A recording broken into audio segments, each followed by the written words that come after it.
કલાકાર વિવાદને લઈને કિરીટ પટેલના નિશાને સરકાર. વિક્રમ ઠાકોરે વ્યક્ત કરેલું દુઃખ યોગ્ય છે? સરકારે ઠાકોર સમાજનું અપમાન કર્યું. આગામી દિવસોમાં બાકીના કલાકારોનું સન્માન થવું જોઈએ એવું કહેવું છે કિરીટ પટેલનું. ગુજરાતના કલાકારોને તમે આમંત્રણ આપતા હોય ત્યારે કલાકારો બધા સરખા હોય છે. એમાં કોઈ પણ કોમના કલાકાર હોય એમની અવગણના ના થવી જોઈએ.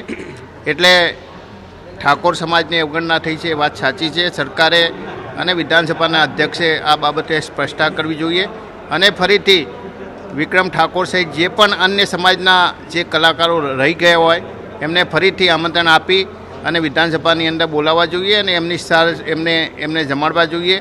અગાઉના કલાકારો સાથે જે પ્રમાણેનું વર્તન કર્યું હતું, વ્યવહાર કર્યો હતો અને એમને જે પ્રમાણે માન આપ્યું હતું એ પ્રમાણે અન્ય સમાજના કલાકારોને પણ માન મળવું. વિક્રમ ઠાકોરને સરકારે કરેલા આયોજનમાં ન બોલાવવા બદલ વિપક્ષના નેતા અમિત ચાવડાએ સરકારને લીધી આડે હાથ. અમિત ચાવડાએ કહ્યું, ચોક્કસ સમાજના લોકો સાથે સરકાર કરી રહી છે ભેદભાવ. વિક્રમ ઠાકોર જેવા જમીન સાથે જોડાયેલા કલાકારને ન બોલાવીને સરકારે ભેદભાવભરી નીતિ સાબિત કરી.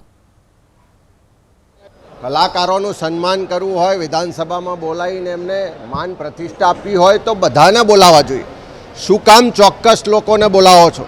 શું કામ તમારા માનીતા હોય એમને જ સન્માન આપો છો?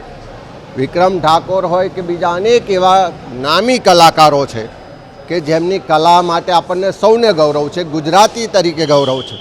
ત્યારે ચોક્કસ સમાજના લોકો, ચોક્કસ કલાકારોને નહીં બોલાવી અને સરકારનું જે ભેદભાવ અને અન્યાયવાળું વલણ બહાર આવ્યું છે હું એને સખત શબ્દોમાં વખોડું છું. અને વિક્રમ ઠાકોરની જે લાગણી છે કે જમીન સાથે જોડાયેલા ગરીબ વર્ગમાંથી મહેનત કરીને આવનારા જે કલાકારો છે એ કલાકારોનું સન્માન નહીં કરીને સરકારે ભેદભાવની નીતિના દર્શન કરાવ્યા છે.